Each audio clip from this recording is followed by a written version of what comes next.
1940, o Pacaembu vem para assumir esse posto de estádio municipal mais moderno da Pauliceia. Comporta eventos estaduais, interestaduais e até nacionais.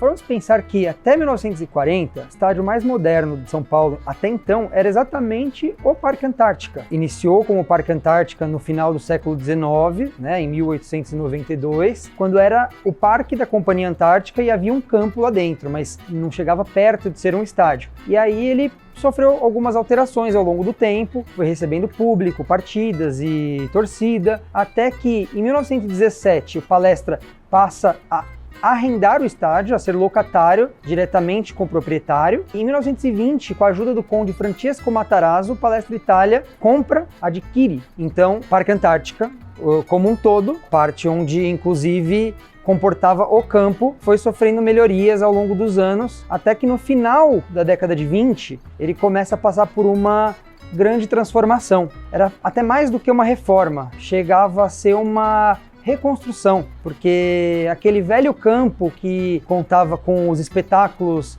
que receberam os Jogos do Palestra nas décadas de 10 e 20, tinham arquibancadas de madeira, pranchetas de madeira esculpidas na terra, passaram a ser construídas ali naquele mesmo lugar, arquibancadas de cimento armado, que era uma grande novidade na época. E em 1933, Palestra Itália time inaugura o Estádio Palestra Itália, ou Stadium Palestra Itália, como foi chamado naquele período, e foi um visual que marcou o estádio até a década de 60, porque ele tinha um campo construído mais ou menos perto da onde era o primeiro campo na época da Companhia Antártica. Ele só não tinha aquela ferradura que ligava as duas arquibancadas, o que foi um visual que marcou o estádio até o final de 2010. Então, assim, o torcedor que se lembra do estádio, do formato dele, até 2010, com aquelas duas arquibancadas ali, setor Visa, numerada coberta atrás do banco de reservas, e tinha aquele arco formando uma ferradura como um todo no formato do estádio. Era até possível visualizar as piscinas do outro lado,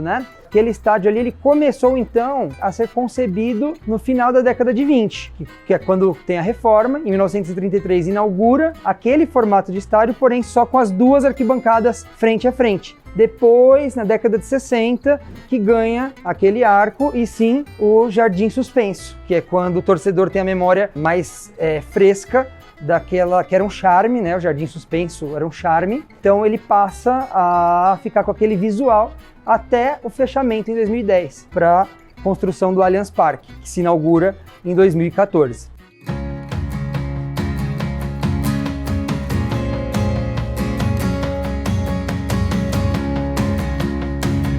E o primeiro jogo da história do Pacaembu foi em 1940, no dia 27 de abril de 1940. O estádio é inaugurado com um evento cívico, Atletas fizeram uma evolução no campo, carregaram bandeira, uniformizados, com a presença de autoridades. No dia 28, que foi o dia seguinte, aí sim, o primeiro jogo da história do Pacaembu, coube ao Palestra ter a honra de participar, protagonizar o primeiro jogo da história do estádio do Pacaembu.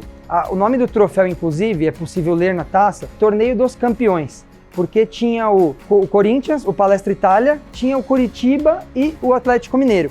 Então esses times se enfrentaram num formato quadrangular para poder fazer o primeiro torneio, no caso, da história do Pacaembu. O Palestra goleou o Curitiba por 6-2, saiu perdendo por 1-0 logo no começo da partida, gol de Zequinha. Entretanto, buscou a virada ainda no primeiro tempo com gols de Etchevarrieta, virou para 3-1. Etchevarrieta, que foi o estrangeiro que mais fez gols na história do Palmeiras, era um atacante argentino, por muito tempo jogou no Palmeiras, Palmeiras na década de 40. Ele deu início à arrancada daquela virada para 6-2 no Pacaembu. Curiosamente, o árbitro daquela partida foi Heitor Marcelino Domingues. Para quem não sabe, ele foi o maior artilheiro, e é até os dias atuais, ele detém este recorde de maior artilheiro da história do Palmeiras. Ele jogou no Palestra Itália de 1916 a 1931, e no final da sua carreira como atleta profissional, ele ainda atua como árbitro. E aquele jogo, a inauguração do Pacaembu, em 28 de abril de 1940, ele é o árbitro da partida. Com placar elástico, então, o Palestra liquida a partida contra o Coritiba, garante a primeira vitória e no jogo seguinte, ao Palestra e Coritiba, tem Corinthians e Atlético Mineiro, o rival alvinegro leva a melhor. Então os dois clubes, Palestra e Corinthians, ficam com uma final em disputa no próprio Pacaembu, exatamente uma semana depois. E o Palestra leva a melhor por 2-1 e garante a taça que valeu a disputa do torneio dos campeões, que é a taça de inauguração do Pacaembu, referente aos jogos contra o Coritiba e contra o Corinthians, aos jogos do quadrangular, portanto. O primeiro jogo da história do Pacaembu foi do Palestra Itália, contra o Coritiba, uma goleada por 6-2, e nós já ganhamos um troféu logo em seguida, uma semana depois, contra o Corinthians, e é por isso que essa taça ela tem um significado tão especial para a história do Palmeiras, do Palestra Itália, por ser justamente o primeiro jogo de um dos maiores palcos da história do futebol brasileiro, o Pacaembu, palcos de jogos eletrizantes, emocionantes, palcos de muitos títulos, inclusive do Verdão, alguns na própria década de 40, o nosso primeiro título com o nome de Palmeiras, 1942, eu poderia numerar aqui diversos, 1959, cujo jogo foi disputado em janeiro de 1960 contra o Santos de Pelé, teve também o Campeonato Brasileiro de 1994 contra o Corinthians, tivemos diversas conquistas nesse palco glorioso do futebol brasileiro que o Palestra teve a oportunidade de ser protagonista do primeiro jogo, portanto uma taça especial. Lembrando também que 1940 foi uma temporada extremamente relevante para a história do Verdão, porque foi um ano vencedor, né? Ao final daquela temporada, o Palmeiras, ainda Palestra Itália, levanta a taça do Campeonato Paulista de 1940.